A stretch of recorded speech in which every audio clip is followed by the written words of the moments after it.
Warning.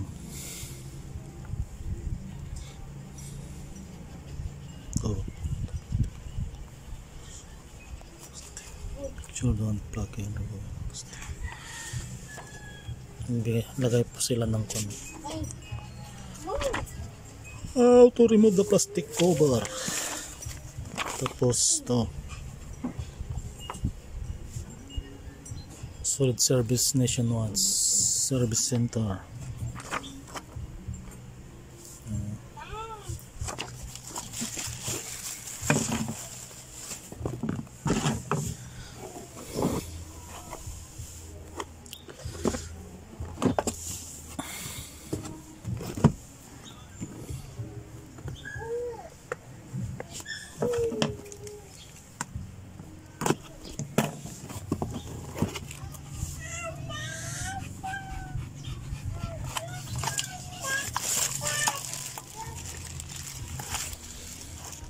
Meron kasi akong nabili na ganito bago. Isang araw pa lang pumutok na po yung kanya. Yung capacitor po niya.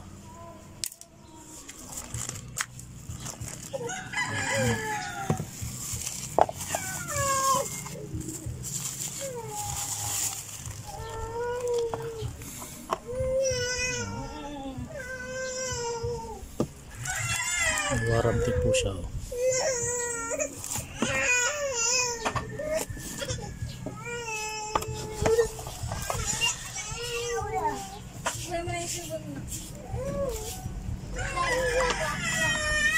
Saksak po natin.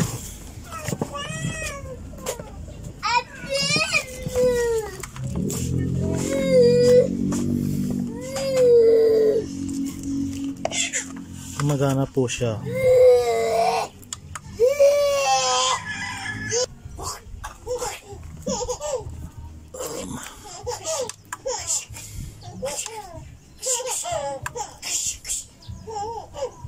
Ito naman po siya.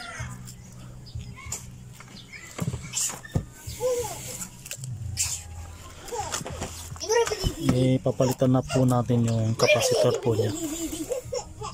In-order lang sa akin to. Kasi ayaw ko naman na magbigay ng item na masisira agad. Kaya ang gagawin ko, papalitan po natin yung main problem po niya.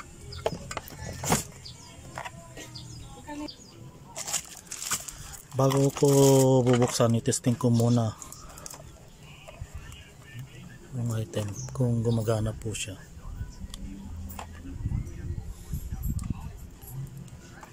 Okay naman. Testing ko muna sa TV. Upon testing po, okay naman po yung item. Pero gagawin na natin yung procedure.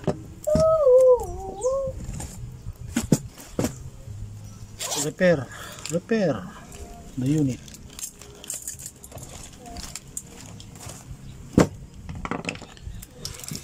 Kayaan mo na yung warranty kesa naman yung nakakaya po yung nagpa-order. I-repair ko na po kasi 3 beses na po nangyari ito sa amin. Isang araw lang pumutok agad yung capacitor pala. Tapos sumunod naman yung yung sa kapatid ko 1 week lang. Sira agad yung capacitor. Kaya i-repair na po natin para hindi nakakaya po sa may-ari. Ang papalitan po natin na ito. Tapos to. Tatanggalin po natin yan ng mas mataas na voltahe. 16 volt lang kasi yan.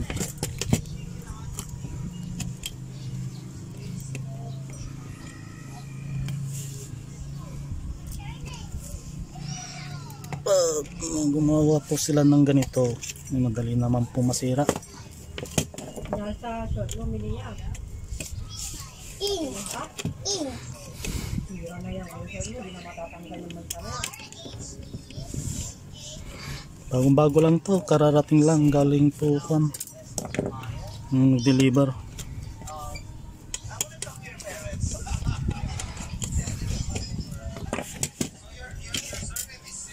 Palitan na natin yung Tanggal ka rin sa naupuan mo yan. capacitor. Hira mo na yung design mo.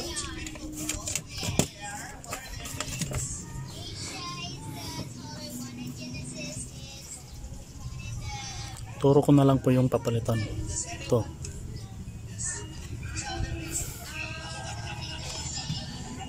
Makakaduling kasi.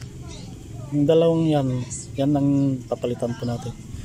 1016 volt. Ang lalagayin po natin ay 1025 volts or 35 volts. Ito. Tapos yung isa, ano, hindi makita yung numero. So 470 yata to, o 470, 16 volts din yung nilagay. 470, 25 volts yung nilalagay po natin. So kahit yung mas mataas po, tingnan mo, may lobo na, kararating pala yung item.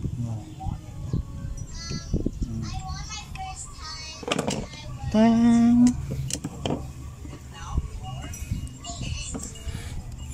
Tanggalin na po natin, i-post ko muna. Ito. Dalawa po yung tatanggalin po na. Ito.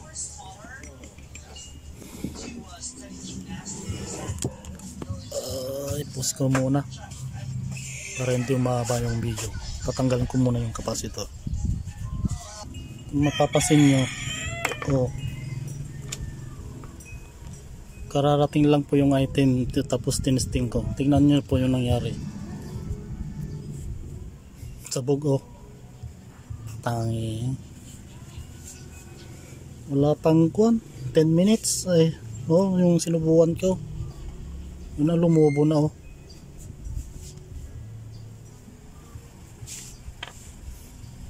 Bago lang to, kararating lang. In-order ko sa Shopee. Ito po yung talagang main problem po ng GMA TV box. Lumubugad yung kanya.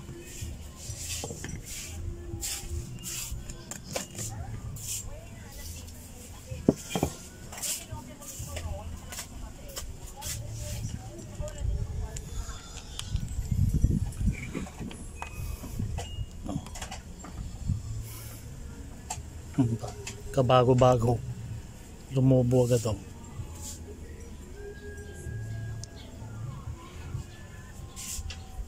Ito po yung value ng papel. 470, tapos ilalagay po natin ay 25 volts yata yun. Tapos ito 1025 or 35 volts, pwede po. Yan lang po, ikon ko na lang po to.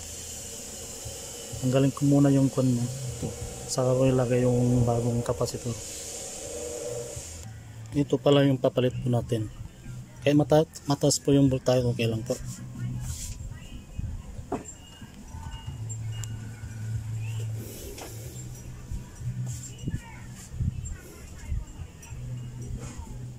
Yun, 470, 35 volts. Okay lang po yan. Kahit mataas yung voltage niya. Tapos yung isa 1035 volts. Yan po yung mga ilalagay ko po.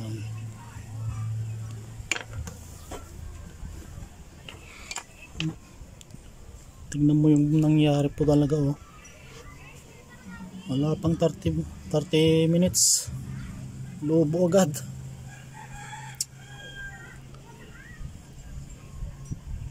Auto program lang po yung ginawa ko, tapos na bukas ako ng kwan. Yan po yung nangyari agad. Lumubo agad. i-con ko muna. Lagay ko muna yung capacitor. May napansin pala ako. Tingnan nyo. Bago pero kinakalawang sa loob. Yun.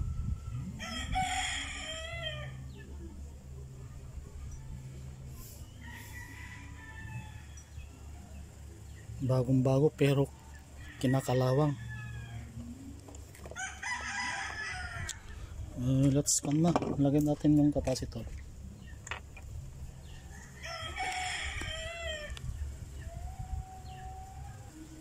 Pag hindi kayo sigurado sa polarity, hindi nyo kabisado ito,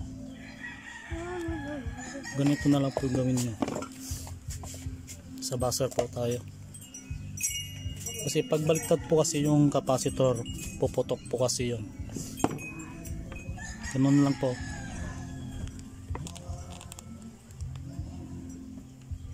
Dito, ground po natin yung isa, tapos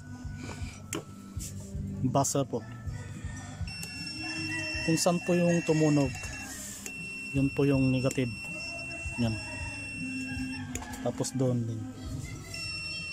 Yan o. Dito po yung negative din. Ito. Kasi pag nabaliktad nyo po kasi ito, puputok po kasi itong capacitor.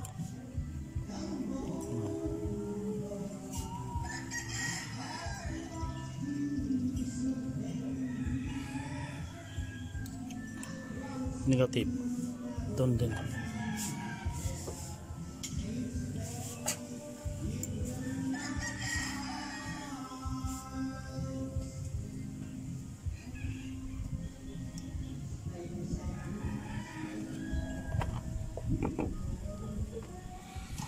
Tapos saka natin nilinaw.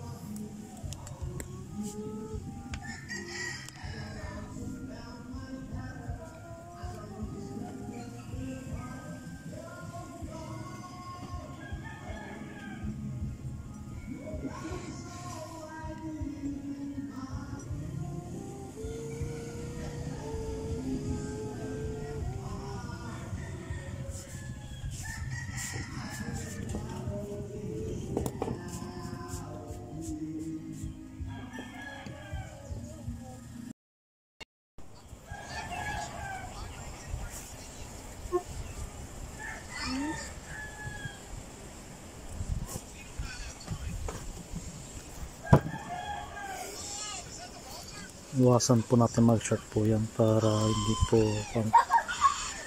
masisira yung unit. Iwasan po mag-short po yung terminal.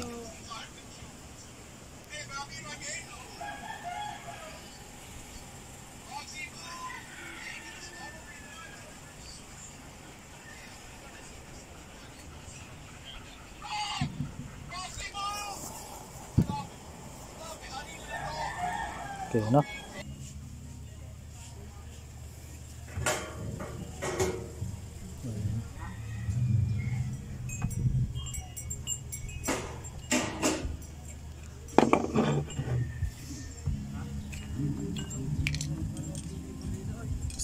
Saka natin linisan ng lacquer thinner.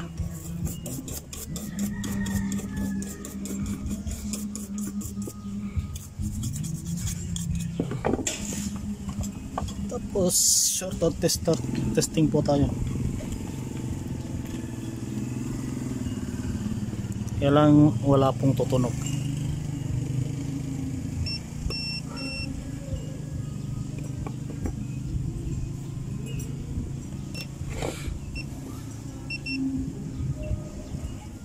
Okay. Yan.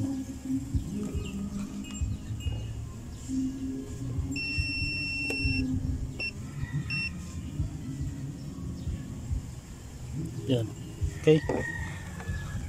Yan na po.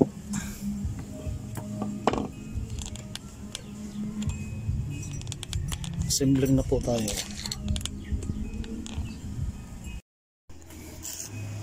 Ano po yung unit? Plug po natin. So na-testing ko na po kanina. Yan na po yung mga bagong capacitor po.